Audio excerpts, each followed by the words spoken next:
Only a few years ago, we were a discouraged people because we were the first to lose our jobs when Old Man Depression came along and the last to get them back.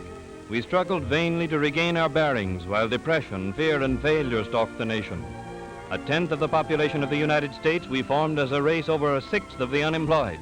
1 out of every 4 of us was on relief. In vain, we sought for something to restore our confidence, our hope, our courage. Without jobs, we had no money. And without money, we could not purchase food for the hungry mouths at home. Our only hope lay in charity. Hunger drove our people to the bread lines. Anxiously, we waited for some sign of better days. Then came the federal government's work program. One by one, it took us out of the bread line. It gave us a new chance to take a normal place in the life of our community. It made us self-supporting. It changed the haggard, hopeless faces of the bread line into faces filled with hope and happiness, for now we work again.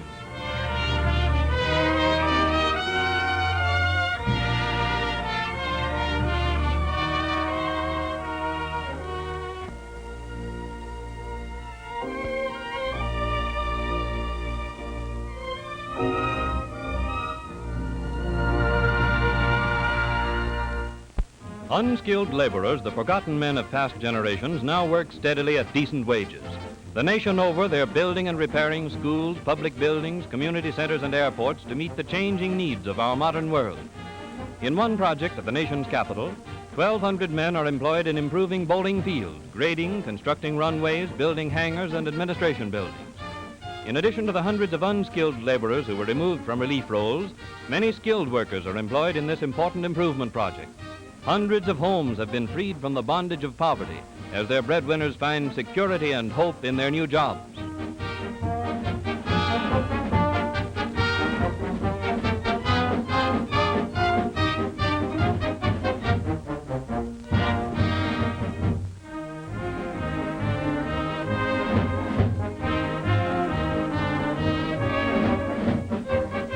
In New York City, a WPA housing demolition project is underway, which will greatly improve the living conditions of families of moderate means. In many other cities of the country, old tenements and fire traps are being torn down to make way for modern buildings containing comfortable sanitary apartments.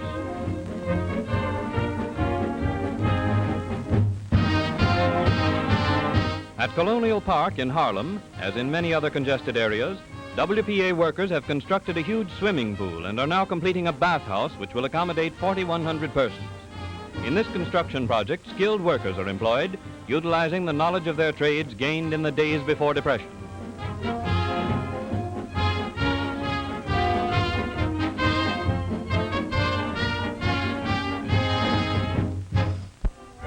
Swimming pools are particularly valuable to the community because they offer a haven of relaxation to young and old during the hot summer months.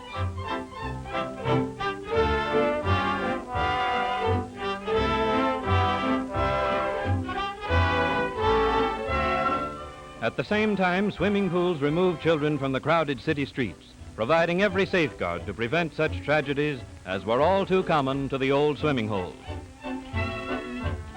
Typical of the park improvement projects underway all over the country is another feature of the improvement program at Colonial Park.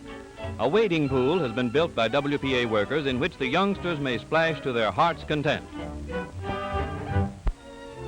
New additions to the playground area have been made possible by the grading and improvement of parts of the park which were formerly merely decorative. Even the youngest children find plenty of opportunities for play under watchful supervision.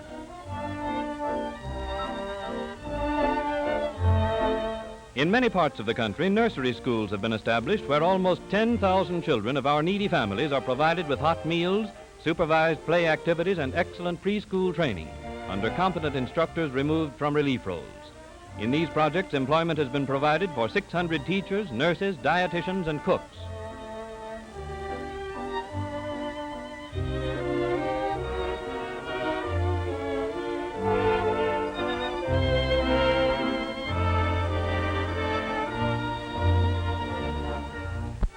At the other extreme of age, more than 300,000 adults have learned to read and write for the first time in their lives.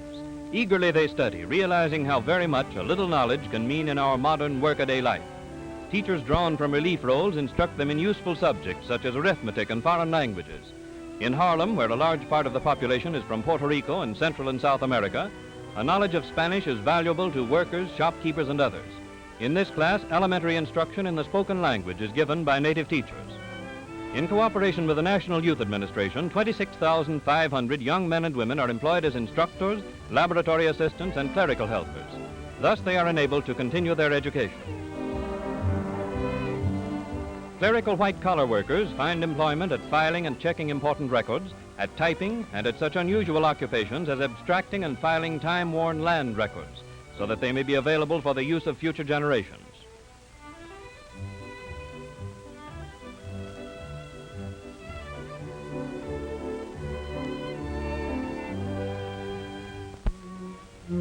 As part of the program of rehabilitation and the conservation of human resources, a number of household training schools have been established by WPA. In these schools, girls from relief families are prepared for domestic work which will make them self-supporting. Others take the course in order to learn the arts of homemaking for use in their own homes. In modern kitchens, under competent instructors, the girls are taught to cook and to prepare salads and other delicacies which add much to everyday meals.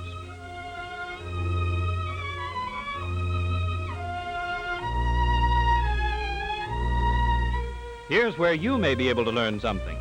This is the way the girls are taught to make beds, an art which few have mastered.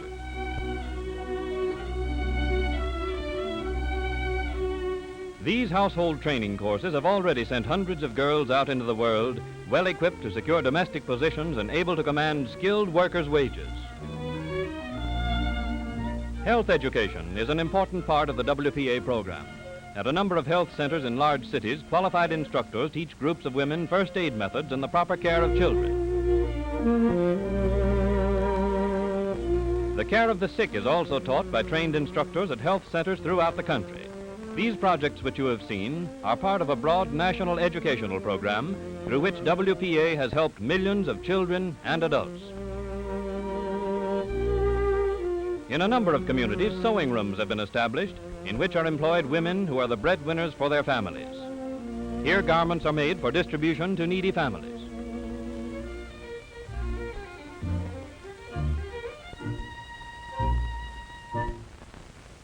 Musicians and singers, too, found employment in orchestral and vocal groups. These art singers, organized and directed by William Lawrence, have successfully presented a great many programs of classical music.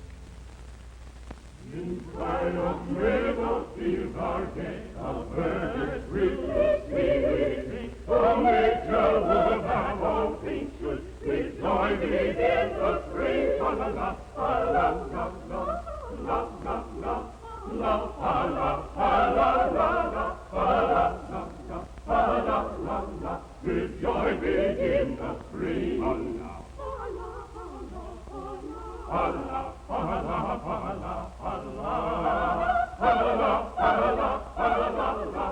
With joy begin the spring. Then, lady, do you appear in new delight? I will their favor birth and day, for cheerfully will sing. La la la, la la la, la la la, la la la, la la la, more cheerfully will sing.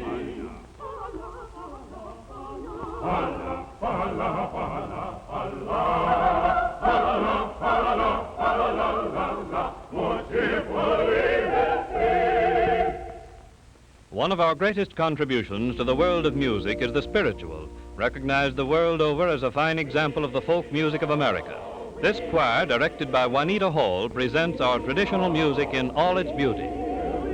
Eagles all wheel, way up in the middle of the air. Eagles all wheel, way in the middle of the air. And make me run my face, and make me run my grave. Gonna be a little wheel, way in the middle of the air. Eagles all wheel, way up in the middle of the air. Eagles all wheel, way in the middle of the air. And make me run my face, and make me run my grave. Gonna be a little wheel, way in the